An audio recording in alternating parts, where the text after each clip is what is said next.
Ayan na siya guys, yung aking finished product sa aking fried rice with my lemon juice. Ayan. Ganyan lang ang buhay natin bilang OFW.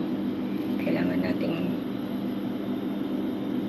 gawa ng paraan kung ano ang nararapat para sa sarili natin. Diskarte. Yan. So, thank you so much sa mga nagsuporta sa akin. Ayan, shout out kay Sis Ann Banson, Kuya Gerald, ayan, sa mga tulong niya sa akin.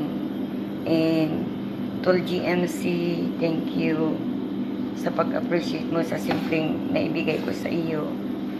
And happy Valentine's Day belated. Kapatid Weirdo, salamat sa pag-appreciate mo din sa pinadala namin sa iyo. Actually, kung wala si Sis Ann, hindi ko rin naman magagawa yan, guys. So, napakalaking bagay na nandyan si Sis Ann Banson with Kuya Gerald. Kaya, nagagawa ko yung gusto kong gawin. And thank you sa guidance ni Lord kahit papano lumalaban ako kahit solo sa mundo. So, thank you guys. See you next video. I love you. Hey, Alex.